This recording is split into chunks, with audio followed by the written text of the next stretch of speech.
Bonjour et sois le bienvenu dans les histoires audio de Mel, conteuse curieuse. N'oublie pas de t'abonner et aimer la vidéo afin de soutenir la chaîne et ne pas rater la prochaine histoire. Aujourd'hui, je te raconte l'histoire Le crabe et le château de sable. Le soleil caresse doucement la plage, étirant ses rayons dorés sur le sable chaud. L'air est chargé du parfum salé de l'océan, mêlé à l'odeur végétale des algues échouées. Les vagues murmurent une berceuse, léchant le rivage et laissant derrière elles une écume légère comme des nuages. C'est là, entre deux rochers couverts de coquillages, que vit Corail, un petit crabe au cœur d'artiste. Ses pinces agiles creusent, sculptent et façonnent avec une dextérité et une patience infinie. Aujourd'hui, il a une idée grandiose: construire le plus beau château de sable que la plage ait jamais vu. Corail commence par tracer les contours du bout de sa pince, dessinant des remparts sinueux. Il tasse le sable humide dont la texture granuleuse glisse entre ses pattes. Peu à peu, les tours s'élèvent, fines et délicates, qu'il décore de coquillages scintillants. Il ajoute des ponts en brindilles, des drapeaux en feuilles séchées, et même un chemin de petits cailloux polis par la mer. La mouette, perchée sur un rocher, tourne la tête. Son œil noir et brillant capte l'éclat du château sous le soleil. Elle s'approche en sautillant, curieuse. « C'est magnifique !» lance-t-elle, battant des ailes. Le petit phoque, qui somnolait sur un banc de sable, soulève sa tête grise. Intrigué, il se tortille jusqu'au château, laissant derrière lui une traînée lisse dans le sable. « On dirait un vrai palais !» grogne-t-il, admiratif. La tortue marine, vieille et sage, émerge lentement des vagues. Ses écailles ruissellent d'eau tandis qu'elle observe l'œuvre de Corail. Cela me rappelle les cités perdues des profondeurs, murmure-t-elle, émue. Même l'étoile de mer, posée timidement au bord de l'eau, semble sourire. C'est super joli. Corail est très fier. Son cœur bat plus vite quand il voit tous ces regards émerveillés. C'est mon plus beau château, pense-t-il en ajoutant une dernière touche à son ouvrage.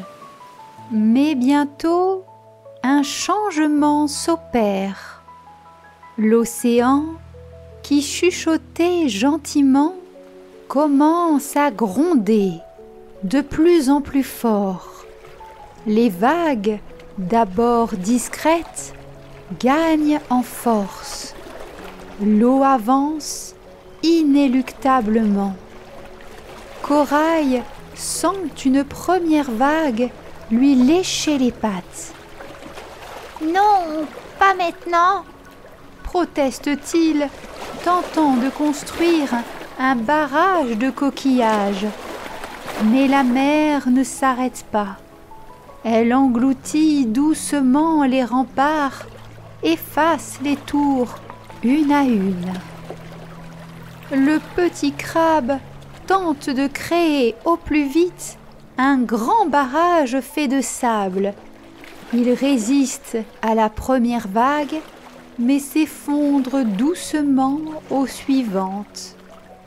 Corail recule, impuissant. Son cœur se serre. Il regarde, les pinces tremblantes, son chef-d'œuvre disparaître sous les flots. Les coquillages sont emportés, les ponts s'effondrent, et bientôt, il ne reste plus qu'une vague forme dans le sable. La mouette s'envole, le phoque retourne à sa sieste. La tortue regagne les profondeurs. Seule l'étoile de mer reste un instant, comme pour consoler Corail, avant que la vague suivante ne l'emporte. Corail se réfugie sous un rocher, le cœur lourd de chagrin. Tout ce travail pour rien. Sanglote-t-il, les larmes perlant au bord de ses yeux. La nuit tombe. La lune jette des reflets argentés sur l'eau et les étoiles scintillent. C'est alors que le crabe entend un craquement léger. Il se retourne et voit un Bernard l'ermite qui traîne sa coquille vers lui. « Tu as l'air triste, » dit-il. « Mon château, la mer l'a pris, » répond Corail doucement. Le Bernard l'ermite sourit.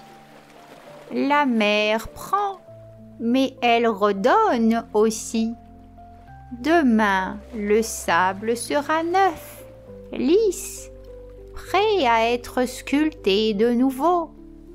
Tu trouveras aussi plein de nouveaux trésors, des coquillages, des algues, des galets polis. » Corail réfléchit et soudain il comprend. Au matin, le petit crabe se réveille avec une énergie renouvelée. Le soleil brille, la plage est fraîche et le sable, eh bien le sable est parfait. Il se met au travail, agitant joyeusement ses pinces. Cette fois, il construit un château encore plus fantaisiste, avec des tunnels, des donjons et même un jardin de minuscules algues. Et il sourit, bien qu'il sache que ce château, lui aussi, disparaîtra. Mais ce n'est pas grave, parce que le bonheur, c'est de créer, encore et encore, même si cela est éphémère.